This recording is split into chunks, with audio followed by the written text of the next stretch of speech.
Hi viewers, welcome to Everything.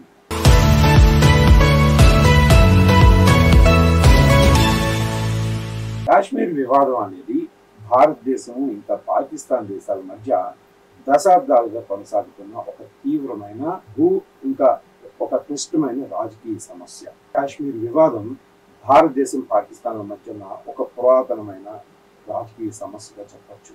దీని వెనుక ఉన్న చరిత్ర, రాజకీయ సందర్భం, ఇంకా ప్రస్తుతం ఉన్న పరిస్థితి ఏంటి అన్నదాన్ని వివరంగా ఇక్కడ తెలుసుకున్నాం. 1947లో భాగాల పద్ధతి, పార్టీషన్ ఆఫ్ ఇండియా జరిగింది. 1947 ఆగస్టు 15వ తేదీన ఇండియాకి అలాగే పాకిస్తాన్ దేశాలకి స్వాతంత్రం వచ్చింది. అప్పుడు బ్రిటిష్ ఇండియా భారత్, పాకిస్తాన్ దేశాలుగా విడిపోయింది. ఆయా దేశాల్లో ఉన్న ప్రతి రాష్ట్రాన్ని ఆ దేశాల్లో కలిసిపోయేలాగా నిర్ణయాన్ని అక్కడ పరిపాలిస్తున్న ఆ రాజులపైనే వదిలేశారు. జమ్మూ కాశ్మీర్ అనే రాజ్యాన్ని ఒక హిందూ మహారాజైన హరి సింగ్ పరిపాలించేవాడు. కానీ అతని రాజ్యంలో ఎక్కువ మంది ముస్లింలు ఉండేవారు. ముందుగా ఈ హరి సింగ్ మహారాజు ఇటు భారత్లో కానీ అటు పాకిస్తాన్లో కానీ ఏ దేశంతోనూ కలవడానికి ఇష్టపడలేదు. దాంతో పాకిస్తాన్ ఆ రాజుని ఒక సైనిక చర్య ద్వారా లొంగదీసుకుని కాశ్మీర్ని ఆక్రమించుకోవాలని భావించింది. దాంతో 1947 అక్టోబర్లో పాకిస్తాన్ నుంచి వచ్చిన సైనికులు దాడులతో ఆ దాడిని తట్టుకోలేక రాజా హరి సింగ్ భారత ప్రభుత్వాన్ని సహాయం చేయమని అడిగారు. దానికి అంగీకరించిన భారత్ అతనికి సహాయం చేయడానికి ముందుకొచ్చింది. అయితే ఒక కండిషన్ పెట్టింది. అదేంటంటే ఇన్స్ట్రుమెంట్ ఆఫ్ యాక్సెషన్ పై సంతకం చేయమని ఆ రాజుని అడిగింది. అంటే దాని అర్థం కాశ్మీర్ను అధికారికంగా భారత్లో కలుపుకోవటం. ఆ అగ్రిమెంట్ గా రాజు ఒప్పుకుంటేనే ఆ రాజుకి సాయం చేస్తాను అని చెప్పి భారత ప్రభుత్వం అంగీకరించింది. దానికి ఆ రాజు ఒప్పుకుని కాశ్మీర్ని భారత్లో విలీనం చేశాడు. దాంతో భారత సైన్యం వచ్చి కాశ్మీర్లోని ప్రాంతాలను పాకిస్తాన్ సైన్యం నుంచి కాపాడింది. 1947-48 సంవత్సరాల మధ్య కాలంలో పాకిస్తాన్కి ఇండియాకి మధ్య యుద్ధం జరిగింది. అయితే పాకిస్తాన్ వాదన ప్రకారం ఏంటంటే ఈ విభజన, ఈ జమ్మూ కాశ్మీర్ అన్నది ఇండియాలో కలవటం అక్కడ ప్రజల ఆకాంక్షలకు వ్యతిరేకంగా జరిగిందని పాకిస్తాన్ అభ్యంతరం తెలిపింది. ఈ విషయం మీద రెండు దేశాలకు యుద్ధం జరగడంతో రెండు దేశాల మధ్య ఒక విభజన లైన్ ఏర్పడింది.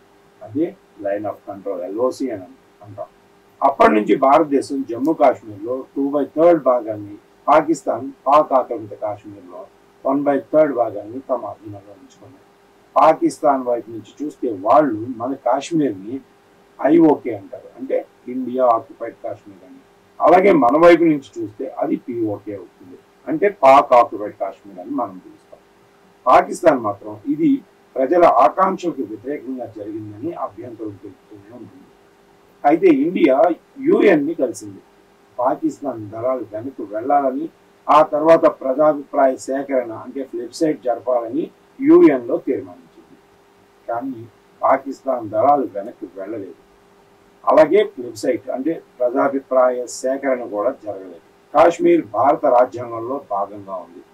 అక్రమంగా పొందిన ప్రాంతాన్ని తిరిగి పొందాలనే లక్ష్యంతో ఉంది. ఏదైతే POK ఉందో పాక్ ఆక్యుపైడ్ కాశ్మీర్ను కూడా ఇండియా సొంతం చేసుకోవాలన్న లక్ష్యంతో పనిచేస్తున్నట్టు కనపడుతుంది. పాకిస్తాన్ ఉగ్రవాదాన్ని ప్రోత్సహిస్తుందని ఇండియా ఆరోపిస్తుంది. 2020లో ఇండియా ఆర్టికల్ 370ని రద్దు చేసింది. అసలు ఆర్టికల్ 370 అంటే కాశ్మీర్కు ఒక ప్రత్యేక హోదా ఇచ్చే ఒక ఆర్టికల్. దీన్ని భారత ప్రభుత్వం రద్దు చేసింది. దీనికి పాకిస్తాన్ తీవ్రంగా వ్యతిరేకించింది. ఆ విషయాన్ని జీర్ణించుకోలేకపోతుంది పాకిస్తాన్. ఈ విషయంలో పాకిస్తాన్ వాదన వేరే విధంగా ఉంది. కాశ్మీర్ ముస్లిం మెజారిటీ రాష్ట్రం కనుక అది పాకిస్తాన్లో కలవాల్సిందే అని వాదిస్తుంది. అందుకే వెబ్సైట్ కూడా అవసరం లేదని పాకిస్తాన్ వాదిస్తుంది. భారతదేశం కాశ్మీర్ను ఫోర్స్ఫుల్గా తన దేశంలో కలిపేసుకుందని పాకిస్తాన్ ఆరోపిస్తుంది. అందుకే భారత్లో పాకిస్తాన్ ఎప్పుడూ అశాంతిని నెలకొల్పాలని చూస్తుంటుంది. ఉగ్రవాదులను అక్రమంగా ఇండియాలో చొరబాట్లు చేసి అరాచకాలు చేయాలని చూస్తుంటుంది. ఎప్పటికప్పుడు భారత్ ఇలాంటి చర్యలను ధీటుగా ఎదుర్కొంటుంది. ఇప్పటికే రెండు దేశాలు అనేక సార్లు యుద్ధాలు చేసుకున్నాయి. అవి 1947లో ఒకసారి, 65లో, 71లో, 1999 కార్గిల్ యుద్ధం వరకు. ఈ రెండు దేశాల మధ్య శాంతి ప్రయత్నాలు చాలాసార్లు జరిగినా కూడా విఫలమయ్యాయి. ప్రస్తుతం కాశ్మీర్ భారతదేశం పాలనలో ఉందని ప్రపంచంలోని చాలా దేశాలు అంగీకరిస్తాయి. కానీ పాకిస్తాన్ ఇంకా పాకిస్తాన్కి తొత్తులుగా ఉండే కొన్ని ముస్లిం దేశాలు ఈ భావాన్ని వ్యతిరేకిస్తూ ఉంటాయి. Thanks for watching.